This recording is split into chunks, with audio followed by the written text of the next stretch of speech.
इन लोगों का अभी क्या बोलूं, मैं विवाद को बढ़ावा नहीं देना चाहता।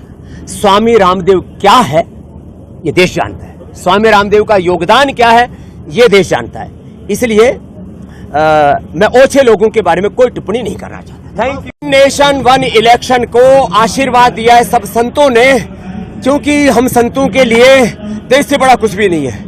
माता भूमि पुत्र हम पृथिव्याः जननी जन्मभूमि स्वर्गादपि गरीयसी के हम उपासक हैं। वन नेशन वन इलेक्शन से शिक्षा तंत्र में भी सुधार होगा, क्योंकि 6 महीने साल भर में इलेक्शन ही चलते रहते हैं, उससे और विकास योजनाएं भी बाधित होती हैं। तो वन नेशन वन इलेक्शन का होने से हमारे जो गुरुजन जो लगभग उनका 30% समय तो चुनाव कराने में लग जाता है, तो बच्चों को पढ़ाएंगे, देश आगे बढ़ेगा। और कुछ राजनेताओं को ऐसा लगता है कि सिर्फ स्टेट पार्टियां उनका कहीं मोक्ष ना हो जाए।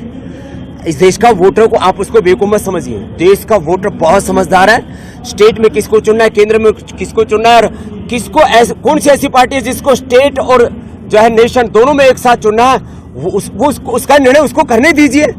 आप अपने राजनीतिक तुच्छ स्वार्थों के लिए इस देश के हितों से समझौता नहीं कर सकते। इसलिए सब संतों ने एक मत से तय किया है कि ये बात दूर तक जानी चाहिए। वन नेशन वन इलेक्शन के माध्यम से ये देश प्रगति के पथ पर और तेजी से आगे बढ़ेगा। देश को प्रधानमंत्री जी ने 100 से ज्यादा ऐसी विकास योजनाएं शुरू की हैं, जिससे कि 2047 तक विकसित भारत बने। हम तो चाहते हैं कि 2040 तक ही बन जाए।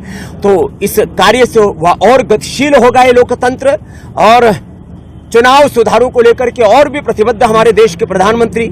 लेकिन कुछ लोग सड़कों पर संसद में हंगामा और अराजकता करके ऐसा चाहते हैं कि हम लोकतंत्र को बंदी बना लेंगे, लोकतंत्र को हम कैद कर लेंगे। भैया चुनाव लड़ करके प्रधानमंत्री बन सकते हो, सपने सभी देख सकते हैं। देश के संविधान ने आजादी दी है सबको, ये अधिकार दिया है कि आप प्रधानमंत्री बनने के सपने देख सकते हो, लेकिन प्रधानमंत्री देश के वोटर बनाते हैं। आप दिवा स्वप्न ना देखें।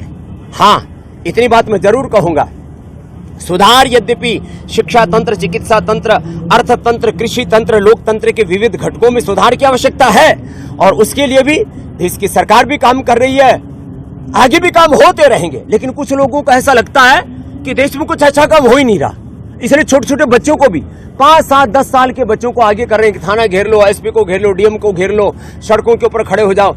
नाबालिग बच्चों को, छोटे बच्चों को आंदोलनों में धकेलना चाहिए। जो वरिष्ठ नागरिक है, 18 साल की उम्र के बाद के जो नागरिक है, उनको आगे आना चाहिए। कोई भी आपको लगता है कि कहीं अन्याय हो रहा है, किसी के साथ भी अन्याय हो रहा है, मैं तो कहता हूं अन्याय चाहे छात्रों के साथ हो रहा है, अन्याय चाहे एक मरीज के साथ हो रहा है, अन्याय चाहे जवानों और किसानों के साथ हो रहा है, अन्याय चाहे एक SC ST के साथ हो रहा है, और अन्याय चाहे एक ब्राह्मण के साथ हो रहा है। आज SC ST का कोई अपमान करे तो सब लोकतंत्र की, संविधान की दुहाई देने लगते हैं कि ये तो संविधान के खिलाफ है। SC ST का अपमान यदि संविधान के खिलाफ है, तो एक ब्राह्मण का अपमान भी संविधान के खिलाफ है। कुछ लोग ब्राह्मणों को गाली देने में लगे कि देश में तो लोकतंत्र चल ही नहीं रहा, ब्राह्मण तंत्र चल रहा है, बढ़िया तंत्र चल रहा है। ऐसी बातें बोलना भी ये संविधान और देश के लोकतंत्र के खिलाफ है, और ऐसा नहीं होना चाहिए। न तो SC ST को गाली दो, न क्षत्रिय को, न वैश्य को, न शूद्र को, न ब्राह्मण को, और न सन्यासी को। सन्यासी को गाली देना आजकल एक नया फैशन हो गया, और आपस में समाज में ऐसे भेद की दीवारें खड़ी कर दी हैं, एक दूसरे को एक दूसरे के साथ लड़ाना चाहते हैं। ऐसा नहीं होने देंगे हमने ठाना है कि हम भारत को दुनिया का श्रेष्ठतम देश बनाएंगे, भारत की करेंसी को दुनिया की श्रेष्ठतम करेंसी, भारत की शिक्षा चिकित्सा व्यवस्था को दुनिया की श्रेष्ठतम शिक्षा चिकित्सा व्यवस्था। इसलिए मैंने कहा one nation one election, one nation one education system. Dhami ji ने अच्छा किया, यहाँ पर समान नागरिक संहिता यहाँ पर लागू करवाई, मदरसा बोर्ड बंद कराया, एक जैसी शिक्षा, एक जैसी चिकित्सा, एक जैसे संवैधानिक अधिकार देश के सब नागरिकों के हैं। इस दिशा में बड़ा कार्य हुआ, तो ऐसे कार्यों की अनुशंसा होनी चाहिए। और मैं कह रहा था, जब देश आगे बढ़ेगा तो देश की करेंसी दुनिया की श्रेष्ठतम करेंसी होगी। भारत का पासपोर्ट इतना मजबूत होगा कि हमें 150 देशों 200 में जाने के लिए वीजा लेने की जरूरत नहीं पड़ेगी। ऐसा देश हम सबको मिलकर के बनाना पड़ेगा। तो मैं अपेक्षा करता हूं कि जो भी भारत से प्रेम करते हैं वो इस विषय का विरोध नहीं कर सकते।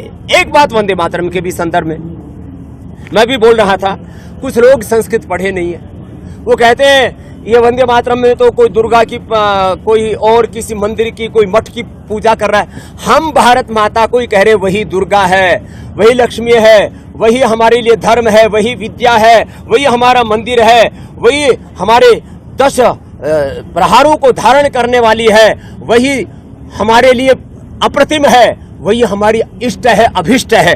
तो जो लोग इस वंदे मातरम में देवी देवता मठ मंदिर इसको देख रहे हैं, मुझे लगता है वो संस्कृत से और संस्कृति से अनभिज्ञ हैं। उनको थोड़ी संस्कृत पढ़ लेनी चाहिए और थोड़ा उनको बोध होना चाहिए कि हमने भारत माता को सारी उपमाएं देगी। हम मेरा मठ, मेरा मंदिर, मेरी पूजा, मेरा कर्तव्य, मेरा मंतव्य, मेरा गंतव्य, मेरा धर्म, मेरा सर्वस्व मेरी भारत माता है। ये वंदे मातरम का अर्थ है। अब उसको लोग ना समझ करके, अरे भारत मेरी विद्या है, तुम ही धर्म, तुम ही हृदय, तुम ही मर्म, तुम्हार प्रतिमा घड़ी मंदिर है, तो सब कुछ जब हमारी वाणी विद्या दायिनी माँ तुम ही हो, तो हमने वहां कोई सरस्वती की उपासना नहीं की, कोई दुर्गा की उपासना नहीं की है। जो ये कहते हैं अबला के नु माँ, ये तो बोले, अरे कौन कहता है माँ तुम अबला हो? तो माँ की उपासना को मठ मंदिरों से, देवी देवताओं से जोड़ करके फिर ये कहना कि ये तो इस धर्मी संस्कृति के विरोध में, ये सब बौद्धिक दिवालियापन है, ये ठीक नहीं है।